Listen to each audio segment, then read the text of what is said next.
Once upon a time, in a small village, there lived a farmer named Sam Cook with his wife and son Maxwell.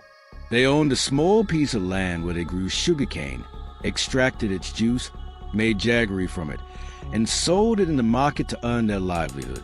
It was a winter season, and Sam Cook and Maxwell would work from dawn till dusk, cutting sugarcane, extracting juice, and cooking it on the stove to make jaggery.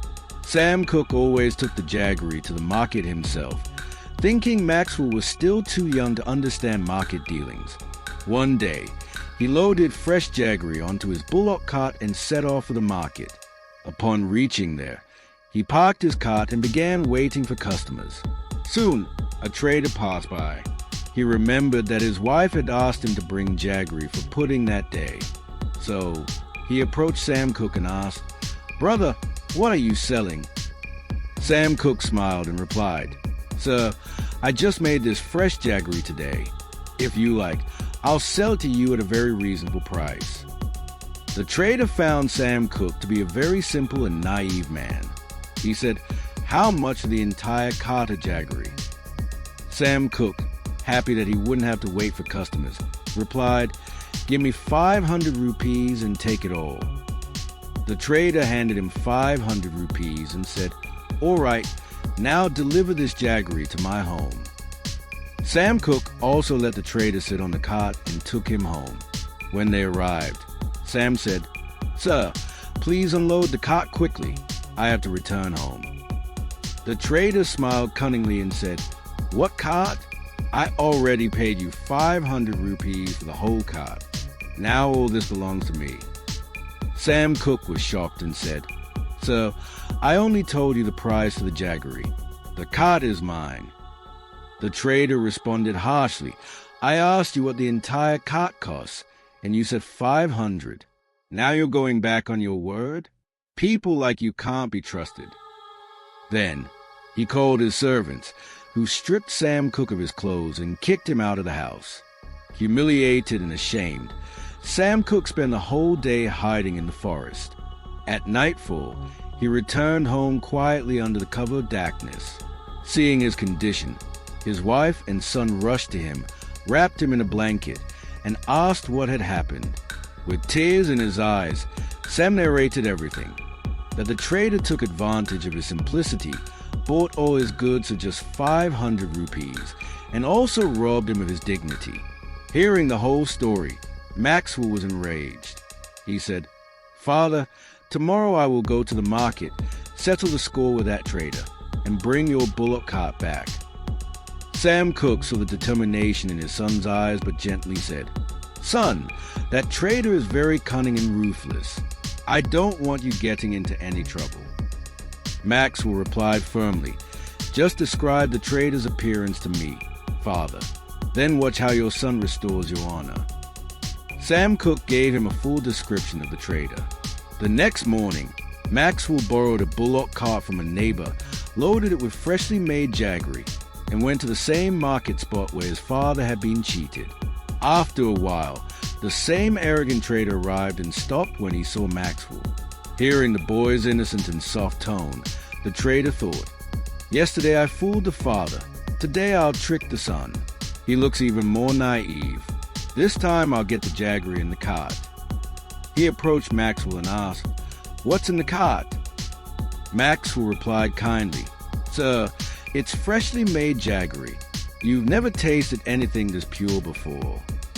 The trader asked, "What's the price for the whole cart?" Maxwell smiled and said, "Just give me a handful of rupees, sir, and it's yours." The trader's eyes gleamed with greed. "Wow, this kid is even poorer than the father.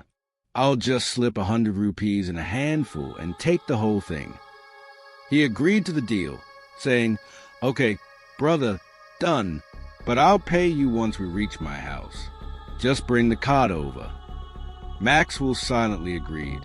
Once they arrived at the trader's house, the trader parked the cart, took out a few 10-rupee notes, folded them in his fist, and handed them to Maxwell, saying, "Here, take this handful of money, leave the cart here, and go." Maxwell calmly said, "Sir, The price was for the jaggery.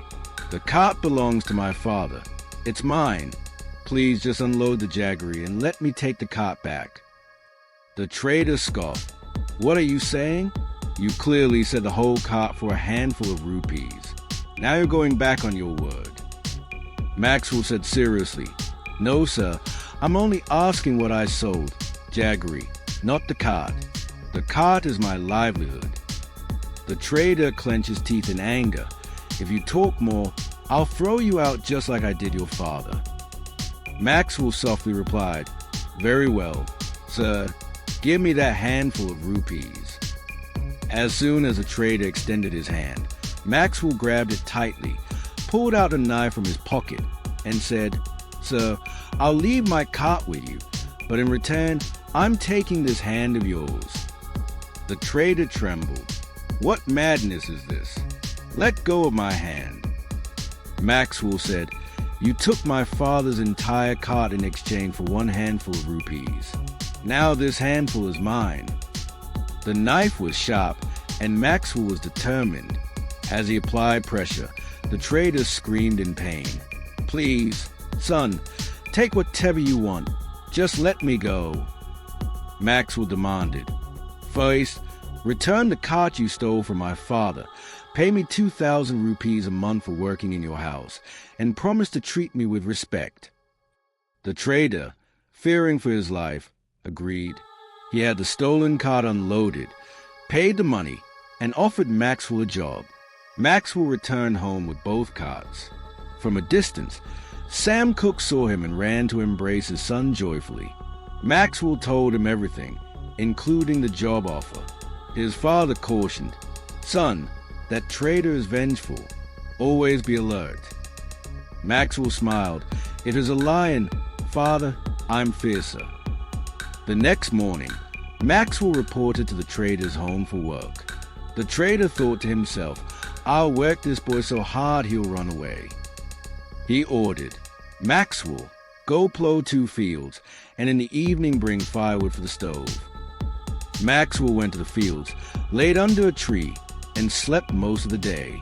As dusk approached, he chopped a few branches, tied them into a bundle, placed them on his head, and returned. At home, he quietly sat down for dinner. The trader instructed the servant, Give him a handful of rice and a spoonful of lentils. That's all he gets. Maxwell ate the meager food silently and went to his room. But hunger kept him awake. His stomach growled. Restless, he got up and went to the cowshed. There, he saw a calf tied near its mother. He quietly untied the calf, who immediately started suckling. As the calf drank, milk started flowing. Maxwell tied the calf back and drank all the milk himself. This became a nightly routine. Each night, he drank the cow's milk, and during the day, he worked. Yet he appeared healthier and stronger than ever. The trader was puzzled. How can this boy eat just a handful of rice, work all day, and still stay so fit? He had no idea the cow's milk was nourishing him. A few days later, the trader's wife went to her parents' house and didn't return for over a month. Feeling lonely, the trader decided to fetch her himself. He told Maxwell, Come with me to bring my wife back. There was only one horse. The trader rode it and made Maxwell walk. Maxwell thought, What a clever trick to get rid of me. He hopes I'll collapse along the way while he enjoys a comfy ride. If I don't teach him a lesson, I'm not Maxwell. After traveling a while, the trader got tired and lay down under a tree, saying, Watch the horse while I nap. Soon, a group of traders passed by. Maxwell secretly cut a piece of the horse's tail, kept it with him, and sold the horse to the passing traders. Then, he sat near a bush and placed a piece of tail at the mouth of a rat hole, pretending to catch a rat. When the trader awoke and noticed the horse missing, he saw Maxwell sitting near the bush. Where's my horse? He yelled. Maxwell replied innocently, Sir, it went into this rat hole. I'm holding onto its tail. Please help me pull it out. The trader angrily pulled, but only the tail came out. What nonsense is this? He roared. Maxwell calmly said, "Sir, you once said you'd only leave if you cut off my nose and ears. Well, here's the horse's tail. Now there's no horse." The trader had no answer. They resumed the journey on foot. At the next town, the trader bought a black horse. Later, they rested again. The trader said, "This horse is special." Bade him well. Maxwell took the horse to the market and sold it. This time, he returned with a white rabbit. When the trader awoke, he asked, "Where's the horse?" Maxwell replied, "Sir, you said to scrub it well. I scrubbed so hard, all the black came off, and now it's shrunk into this rabbit." Furious but helpless, the trader had to walk. Near the in-laws' house, they were starving. The trader, out of money, told Maxwell, "Go tell my in-laws I'm coming. Ask them to prepare food." Maxwell went and told the mother-in-law, "Your son-in-law is ill, suffering from severe diarrhea." Using his cleverness, Maxwell continued to outsmart the trader. When they finally arrived, Maxwell made sure the kitchen had pudding, sweets, and delicious dishes for himself. For the trader, he arranged only bland porridge. At night, they were to sleep on the roof. Maxwell ate heartily and fell asleep. The trader lay there hungry. Eventually, he begged Maxwell for food. Maxwell said, "There's a hole in the roof leading to the kitchen. I'll lower you with a rope. Eat quietly and signal me to pull you up." The trader eagerly agreed and ate to his fill. Then he tugged the rope softly and whispered, "Maxwell, pull me up." Maxwell, however, had fallen asleep. Meanwhile, the mother-in-law came to fetch water and heard a voice saying, pull me up." Terrified, she thought it was a ghost and called the family. All gathered outside the kitchen, hearing the voice. Maxwell suddenly woke up, quickly pulled the trader up, and the mystery was over. But fate had one more humiliation in store. Late at night, the trader suffered stomach cramps. He shook Maxwell and said, "Come with me to the fields. I need to relieve myself." Maxwell, half asleep, said, "Why go out? There's an old clay pot nearby. Use it, and I'll throw it away in the morning." In desperation, the trader used the pot. At dawn, he woke Maxwell and said, "Hurry, dispose of this pot before someone sees it." Maxwell kept sleeping. The trader, panicking, wrapped the pot in a cloth, covered his head with a shawl, and sneaked downstairs. Just then, his father-in-law was feeding the buffalo. The trader tried to sneak past, but Maxwell grabbed a stick, sneaked behind him, and shouted, "Thief! Thief! A thief with a pot on his head!" The whole village woke up and began chasing the trader. They beat him with sticks before someone finally pulled off the shawl and realized it was their own son-in-law. Everyone burst into laughter. The trader's pride, arrogance, and ego were shattered. His wife took him inside and gave him fresh clothes. As they prepared to leave, Maxwell whispered to him, "So, I was the one who hit the first stick on your pot, and I also shouted thief." The trader's legs trembled. Tears welled up. "Maxwell, why did you do all this? What did you gain?" Maxwell replied calmly, "Exactly what you gained when you stripped my poor father Sam Cooke of his dignity and left him naked in the forest." The trader's head hung low. "Forgive me, Maxwell. For God's sake, let me go now." Maxwell said sternly, "Not so easily. You promise that when you fire me, you'll cut off your nose and ears." The trader wept and begged, "Forget the nose and ears. I'll give you anything you ask. Just restore my honor." Maxwell gave a final condition. "Promise me that from today, you'll never deceive another poor soul, never mock anyone, and place 500 rupees in my hand, right now." The trader agreed, handed over the money, and sat in silence, ashamed and regretful. Maxwell returned home, and the trader truly learned his lesson.